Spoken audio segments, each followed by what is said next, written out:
Record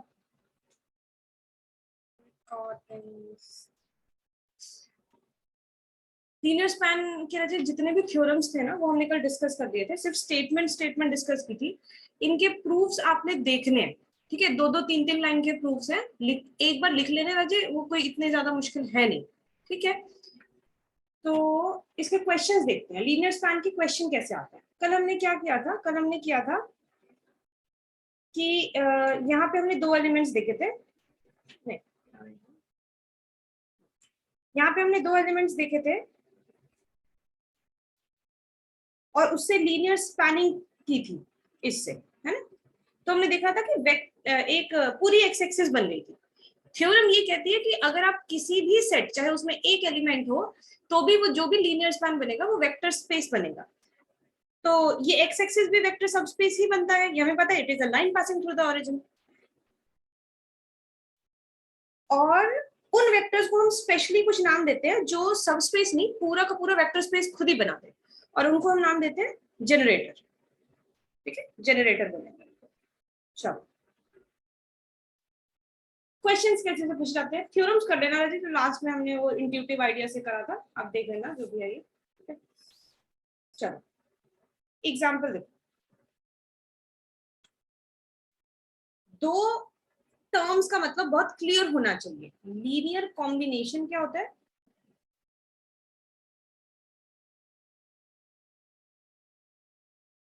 and linear span क्या होता है, ठीक है। अगर मैं लीनियर कॉम्बिनेशन कह रही हूँ V1 और V2 का, तो इसका मतलब मुझे कोई भी अल्फा 1 चाहिए, कोई भी अल्फा 2 चाहिए अपने फील्ड से,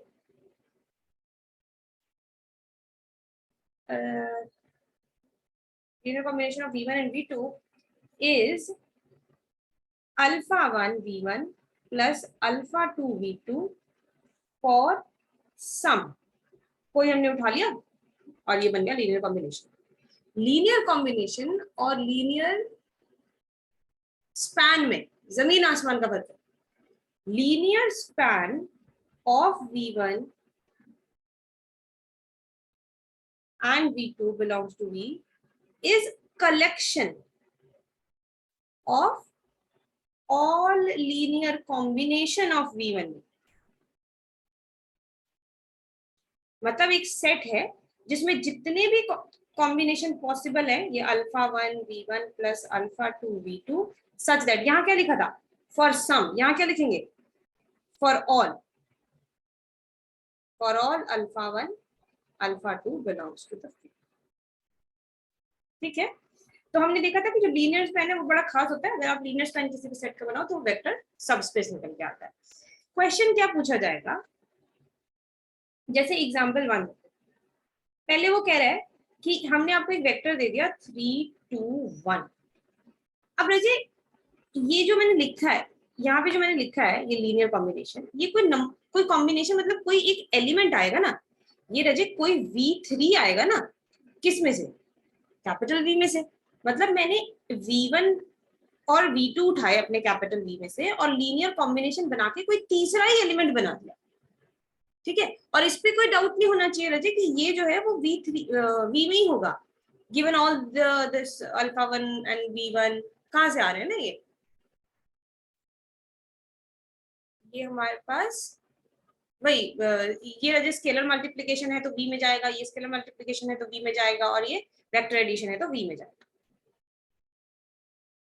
तो इस क्वेश्चन में, इस एग्जांपल में आपको ये V3 दे रखा है, आपको बोला है कि ये एक एलिमेंट है, आप शो करो कि this is a linear combination of V1 2 minus 1 0 V2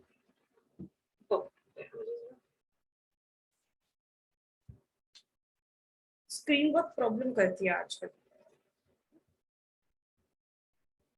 गर्मी से ना स्वेट हो जाता है। चलो तो V2 है 1 2 1 और V3 है 0 2 minus 1। आप देख रहे हो इन तीनों से रजे इनफाइनाइट लीनियर कॉम्बिनेशन बनेंगे। वो कह रहा है इनफाइनाइट तो नहीं, एक बना के दिखा दो बस। ठीक है, तो सबसे पहले तो क्वेश्चन ये उठता है कि क्या हमेशा हर एलिमेंट बन जाएगा। अब जैसे मैंने आपको बोला कि आपके पास V1 है, ये V2 है ये, और मुझे 2,3 बना के दिखाओ। कोई अल्फा ढूंढ के दिखाओ जो इससे मल्टीप्लाई करूं, कोई बीटा ढूंढ के दिखाओ जो इससे मल्टीप्लाई करूं, ऐड करके ये आ जाए।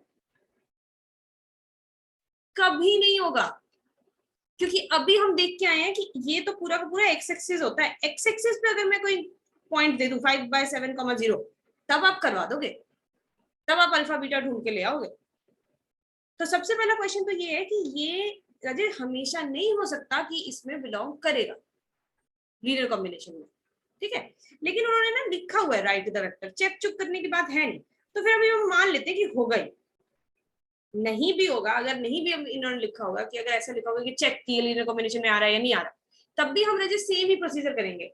अगर मुझे यहाँ पे अल्फा बीटा गामा मिल जाता है सच दैट वो करके ये आ जाए, तो वो लीनियर कॉम्बिनेशन में हो गया। तो अभी के लिए हम मान लेते हैं कि लेट जो इन्होंने v हमें दिया है that is alpha 1 v1 plus alpha 2 v2 plus alpha 3 v3 for some alpha 1 alpha 2 alpha 3 belongs to, हमारे पास फील्ड क्या है यहाँ पे, रियल्स। क्वेश्चन में कभी भी फील्ड रजे ऐसा मत लिखा करो, ये तो मैं जनरल लिखती हूँ ना, क्वेश्चन में तो आपको पता होता है। तो आइदर राइट इट कि जो भी रियल दिया हुआ है या कॉम्प्लेक्स दिया हुआ है, जो भी। ठीक है,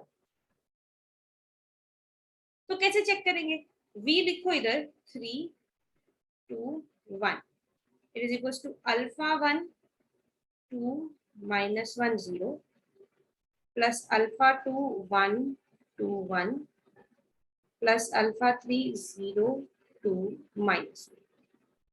ठीक है, तो इसको देखो ये आएगा 3 2 1 इक्वल्स टू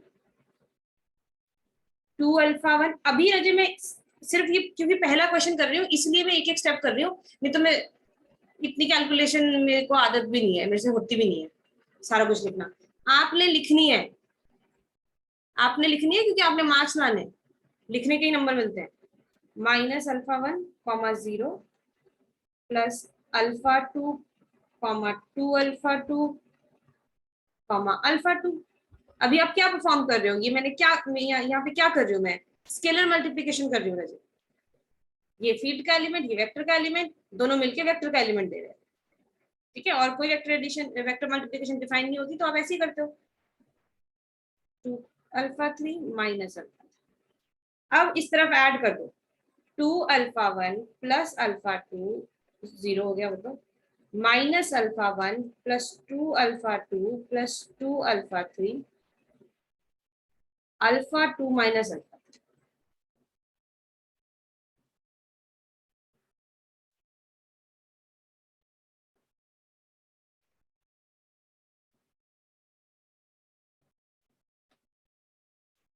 तो जी अब ये एक्स वाई जेड में 3 इक्वेशन है, लेकिन वही तो प्रॉब्लम है ना कि इक्वेशन सॉल्व हो भी पाएगी या नहीं।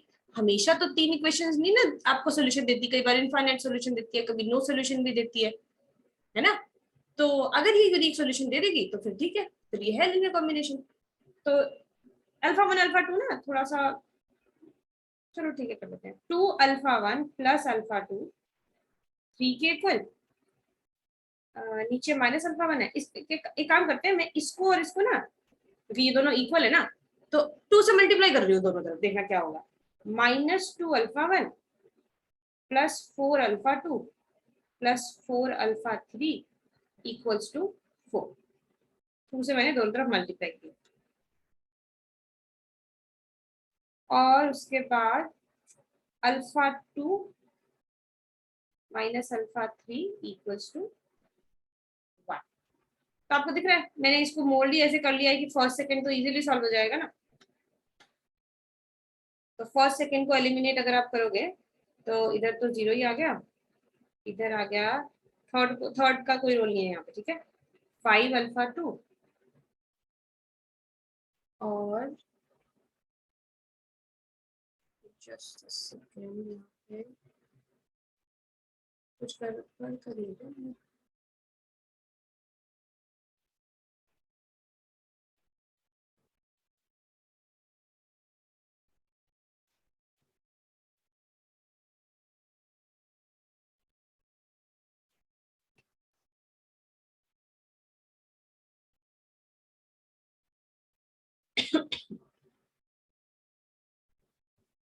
5 alpha 2 plus 4 alpha 3 equals to 7।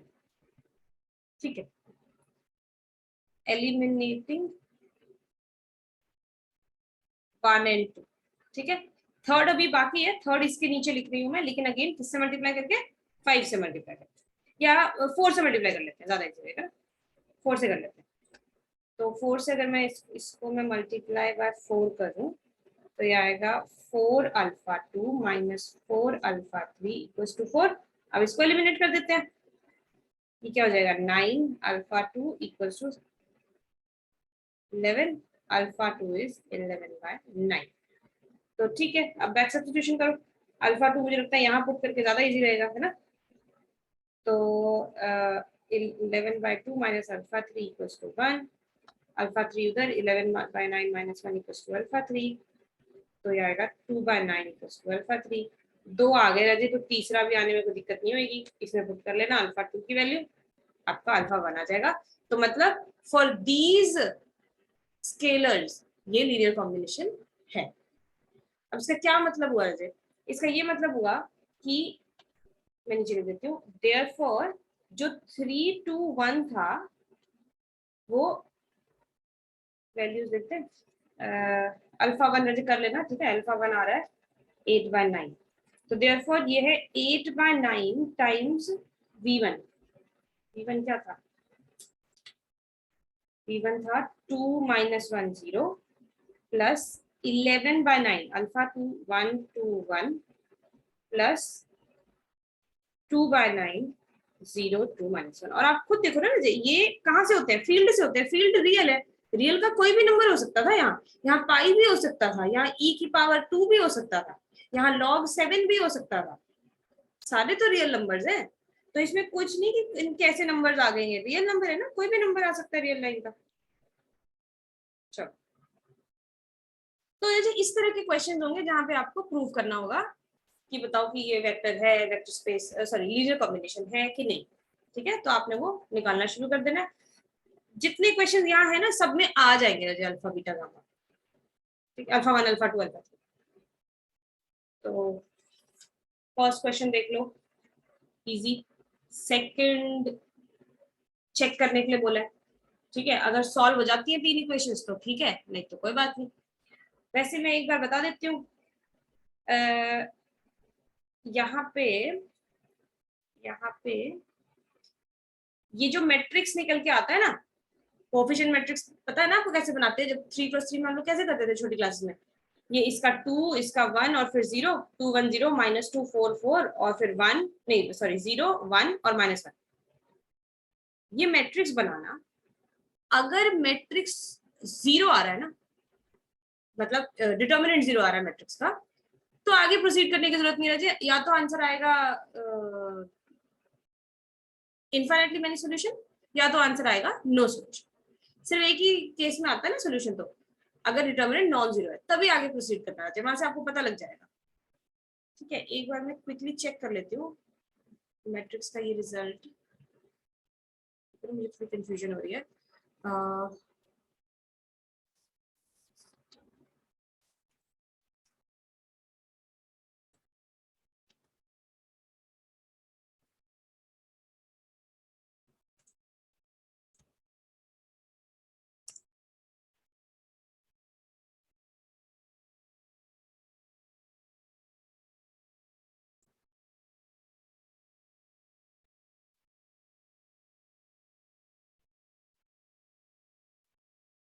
वैसे तो मुझे लगता है वो डायगोनल वाले मेथड से ज्यादा सही होगा।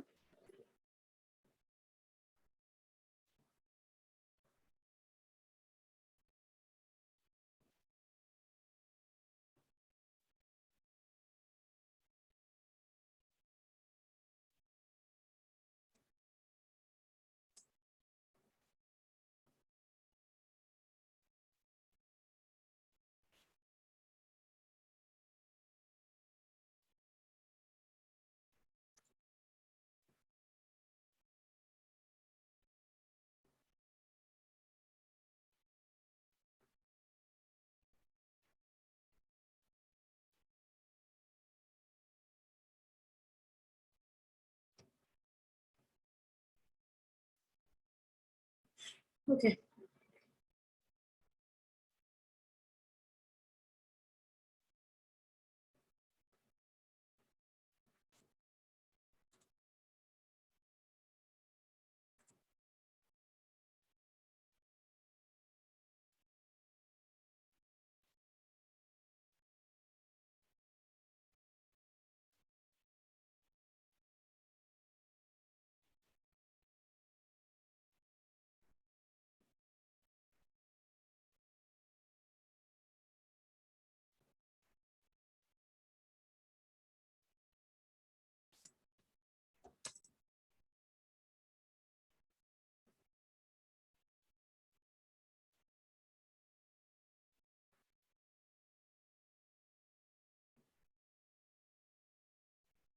ठीक है। ये देखना चाहिए, ये जरूरत पड़ेगी क्योंकि हमारा आगे भी मैट्रिक्स का चैप्टर है, उसमें रैंक वगैरह की जरूरत पड़ेगी, तो ये रिजल्ट देख लो। जब भी हम लीनियर इक्वेशन सॉल्व करते हैं तो आप कैसे चेक करोगे कि इसका सॉल्यूशन क्या क्या आ रहा है, यूनिक आ रहा है, इनफाइनाइट आ रहा है, कैसे चेक करोगे? रैंक, ये सबसे बेस्ट मेथड होता है, इससे जितना बचोगे उतना लॉस में रहोगे, तो इससे अच्छा यही रहेगा कि ये सीख लो। ठीक है, आप रैंक निकालो ए का, और augmented matrix A, augmented matrix ना बस नाम बोल देते हैं, बड़ा भारी सा वर्ड हो जाता है, और कुछ नहीं रहता, ये मैट्रिक्स ही है। बी मतलब वो जो बी का एक कॉलम है ना, ये वाला इधर 3 4 1, वो ऐड हो जाएगा आपके मैट्रिक्स में, बस और कुछ नहीं। मतलब यहाँ पे वो 2 1 0 तो है ही, साथ में ना बस एक लाइन लगा देना, बस लगाते हैं, ये इसका कोई रोल नहीं है लाइन का, तो बस 3 4 1 और इधर जो भी आपके नंबर्स आए, तो ये होती है ऑगमेंटेड मैट्रिक्स, यहाँ पे आपने ए के साथ एक बी का कॉलम भी ऐड कर दिया। ठीक है, इन दोनों का रैंक अगर इक्वल हो, किसके इक्वल? जितना एन का ऑर्डर, ए का ऑर्डर है, यानी कि जैसे मेरे केस में अगर वो 3 होता तो, ठीक है, अगर ये दोनों इक्वल है आप तभी प्रोसीड करोगे, क्योंकि उस केस में यूनिक सॉल्यूशन आता है हमारे सिस्टम ऑफ लीनियर इक्वेशन का। दूसरा केस होता है कि अगर ये इक्वल तो आ रहे हैं लेकिन ऑर्डर से कम, रचा ऑर्डर से बड़ा नहीं आ सकता ना, नंबर ऑफ नॉन जीरो रो, जब रो से बड़ा कितना आ जाएगा, रो से ज्यादा कैसे आ जाएगा? इस केस में इनफाइनाइटली मेनी सॉल्यूशन होते हैं, तो ऑफ कोर्स ये भी नहीं करोगे। तीसरा होता है कि वो इक्वली ना हो,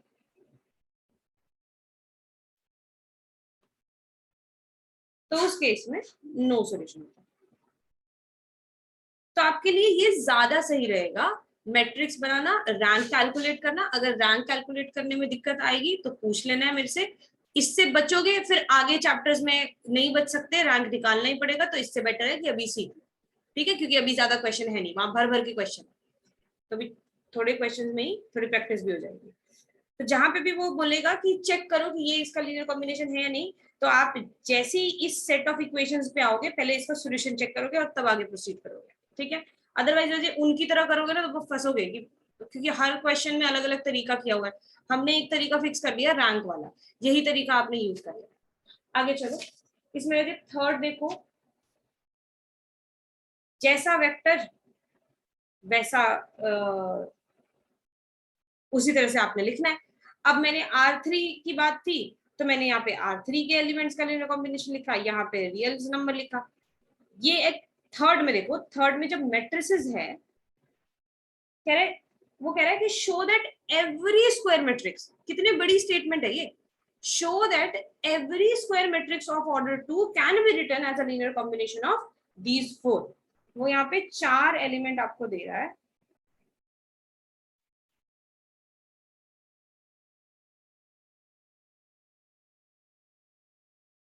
वो कह रहा है इन चारों से ना आप दुनिया का जो मर्जी 2x2 मैट्रिक्स का 2x2 मैट्रिक्स ले आओ, आप जनरेट कर पाओ।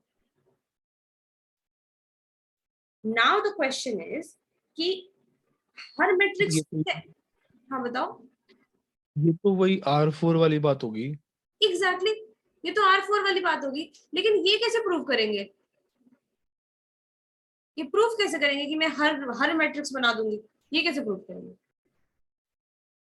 सेम बनेगा, कोई भी ABCD ले लेंगे और एग्जैक्टली अल्फा बीटा, ये एग्जैक्टली अल्फा 1 अल्फा 2 अल्फा ये बन के।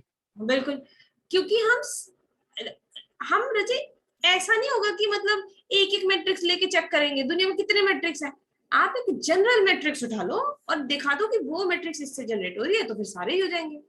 तो आप क्या करोगे, let A B, let A, मैं फिर R4 में ही चली गई थी, A B C D belongs to any matrix 2x2 matrix over here.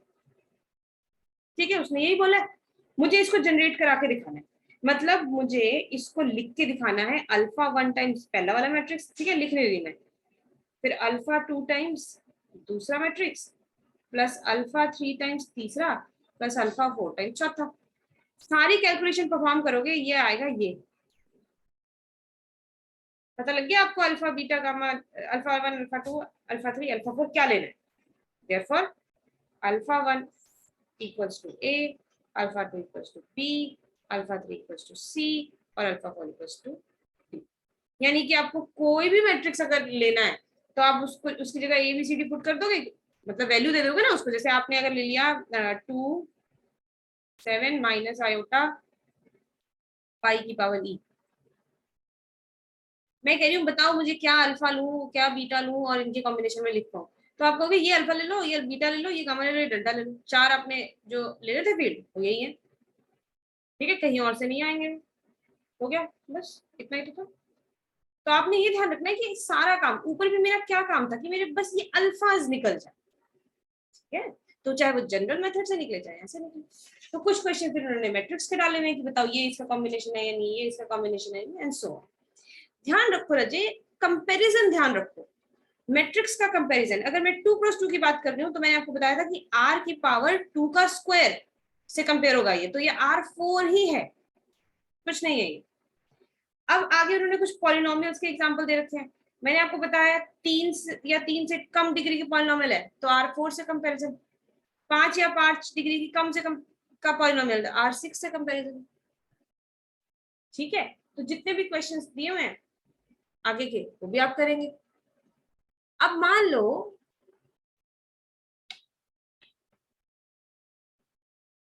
फिर से ये आगे उसमें आगे R3 में आगे एग्जाम्पल 8 से देखो, एग्जाम्पल 8 से कह रहे हैं चेक करो कि 1 माइनस 3 5 इस 3 के लीनियर कॉम्बिनेशन में है या नहीं है। ठीक है, देखो क्वेश्चन लिखने का तरीका देखो, चेक वेदर, मैं क्वेश्चन ही लिख रही हूँ, चेक वेदर 1 माइनस 3 5 belongs, नहीं, check whether this is a linear combination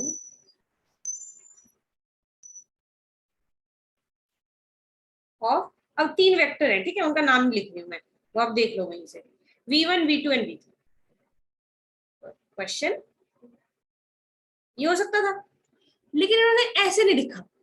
क्या लिखा है, ये जितने भी लीनियर कॉम्बिनेशन है रजे, अगर मान लो ये लीनियर कॉम्बिनेशन है तो इसका मतलब ये लीनियर स्पैन में चला जाएगा, क्योंकि लीनियर स्पैन में तो सारे लीनियर कॉम्बिनेशन होते हैं। तो अगर ये भी लीनियर कॉम्बिनेशन है तो लीनियर स्पैन में चला जाएगा। तो क्वेश्चन लिख रहे हैं check whether 1 minus 3 5 belongs to linear span. अब लीनियर स्पैन तो एक सेट का होता है, ऐसे ऐसे खुले नहीं पड़े होते एलिमेंट्स कहीं भी जा रहे हैं, नहीं, सेट में लिखना है linear span of set S where S is v1 v2 v3। जब तक आपकी रजिए theoretical portion, definitions, theorems clear है वर्ड टू वर्ड, वो चाहे जैसा मर्जी क्वेश्चन बना दे आपको पता होगा। वहीं अगर मैं यहाँ पे क्वेश्चन से ही शुरू करूँ कि बताओ देखो लीनियर कॉम्बिनेशन ये होता है, लीनियर स्पैन होता है, तो दिक्कत होती है रजिए, क्योंकि जनरल जब आपको पता है तो आप सारे क्वेश्चन उससे रिलेट कर सकते हो। तो डेफिनेशंस पे अपनी पकड़ रजिए अच्छे से बना के रखनी है,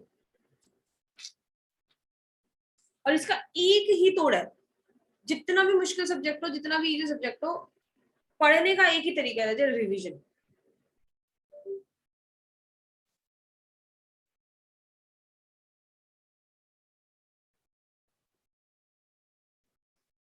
तो इस पे अब मैं और नहीं लगा रही हूँ टाइम, एक ही तरह के क्वेश्चन बार बार बार बार, ठीक है। तो ये आप कर लेंगे। अगर कुछ आपको अलग सा क्वेश्चन दिखता है जो मैंने नहीं डिस्कस किया, फिर आपको मुझसे डिस्कस करना, ठीक है? उतनी मेहनत तो आज करनी पड़ेगी आपको। आगे सुनो, नेक्स्ट है, देखो मैं हमेशा ऐसे बताती हूँ, आपने कहाँ से शुरू किया था? जो टर्न होता है ना रजे मैथमेटिक्स का, वो तो 11th क्लास से ही हो जाता है, ठीक है? समझाने का तरीका जो होता है ना, वो डिफरेंट हो जाता है, इसलिए बच्चे इनको इंटरेस्ट नहीं आता। आपने मैथमेटिक्स शुरू करी थी 1 2 3 4 और 10th क्लास तक सिर्फ इसी बाउंड्री में रहे, सिर्फ इस बॉक्स में रहे जिसमें 1 2 3 है।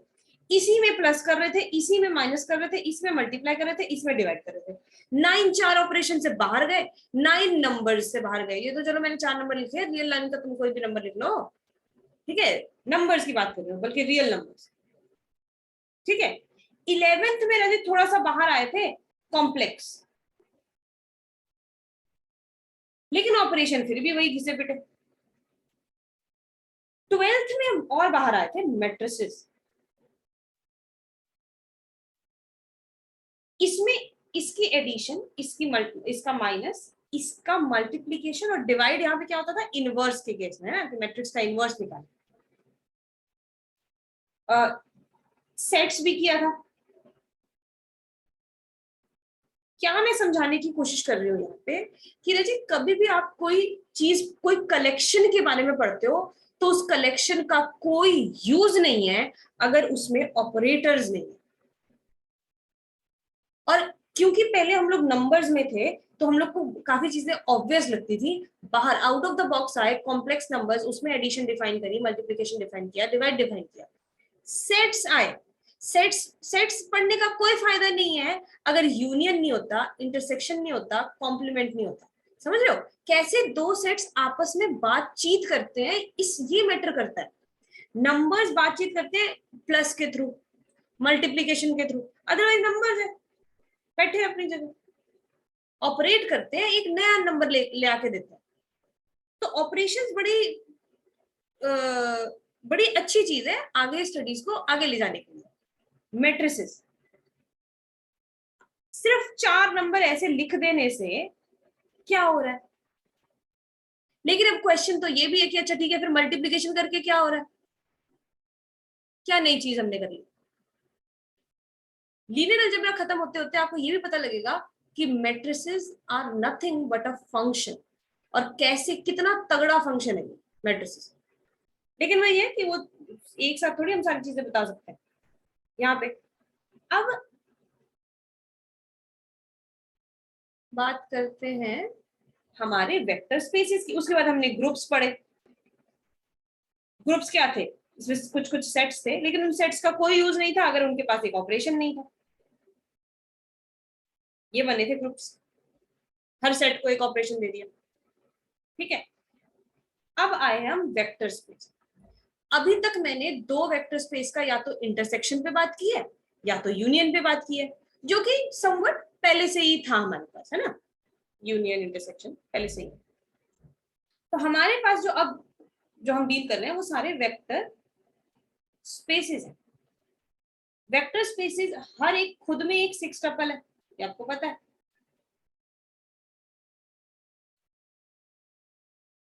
एक ये हो गया, एक कोई और बना लेते हैं, W अंडर एडिशन, कोई दूसरा F डैश है, प्लस मल्टीप्लिकेशन और स्टार्ट 2, ठीक है? बहुत सारे भरे पड़े हैं। इनके बीच में या तो मैंने आपको इंटरसेक्शन पे बताया है कि intersection of 2 vector spaces vector space, union of 2 vector space is a vector space if and only if one is contained in other. तीसरा ऑपरेशन आ रहा है रजे, sum of subspaces। इसको डिफाइन करना बहुत जरूरी है, क्योंकि ये हमें इंटरसेक्शन और यूनियन की तरफ प्री डिफाइंड नहीं है, ये आपको पहले से नहीं आता है, ठीक है? तो as the name suggests, sum of subspaces means you have to sum, है ना, परफॉर्म सम करना। तो क्या करेंगे इसमें?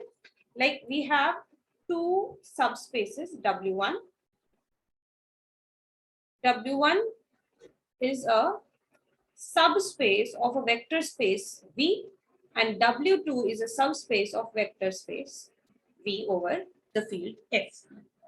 Now W1 plus W2, अच्छा वैसे वेक्टर में तो एक ही ऑपरेशन होता है ना, कौन सा? वेक्टर एडिशन, और कोई भी ऑपरेशन नहीं है इस पूरे सिक्सटपल में। वेक्टर के लिए सिर्फ एक ही ऑपरेशन है, फील्ड के लिए बल्कि दो ऑपरेशन है।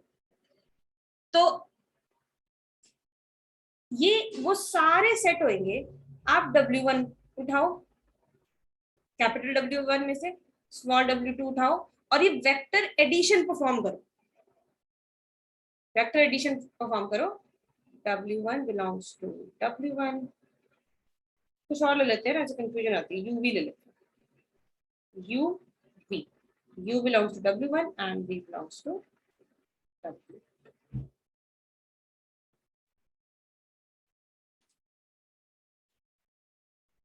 तो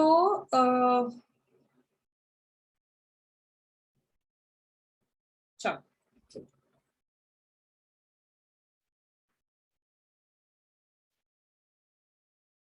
just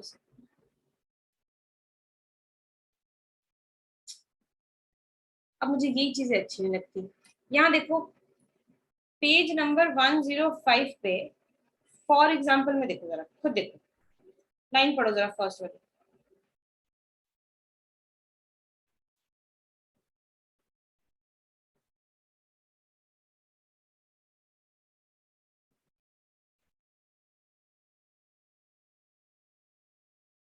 page number 105 for example में जो पहला एग्जाम्पल है ना, उसकी लाइन वो क्या लिखा है बताओ, अमन क्या लिखा है?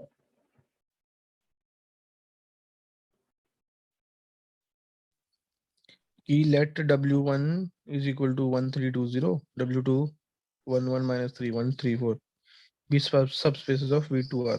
बस ठीक है, ये लाइन सही है। नहीं, ये तो एलिमेंट अलग अलग, मतलब नंबर ऑफ एलिमेंट अलग अलग नहीं है इसमें। हैं?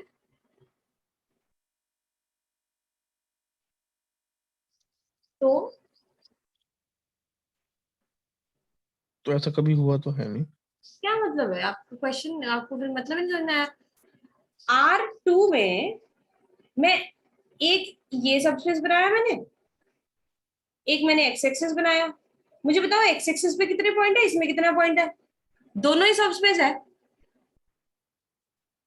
ये भी सही बात है। बात इसकी नहीं हो रही कि उसमें फिर क्या गलती है फिर इसमें? हाँ?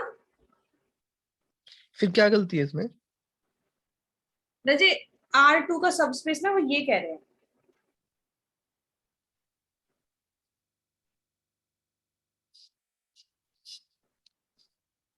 R2 के कितने सबस्पेस होते हैं, कौन कौन से होते हैं? आपको सारे सबस्पेस पता है क्या? ये उसमें से कोई है?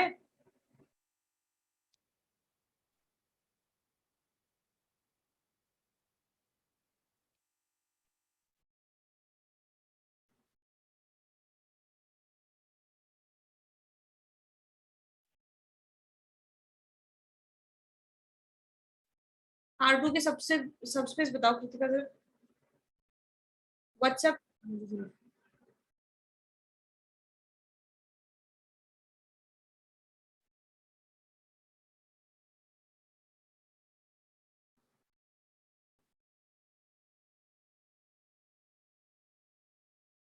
ठीक है तो ये नहीं, मुझे बताओ कि सारे सबस्पेसेस R2 के सारे सबस्पेस क्या होते हैं?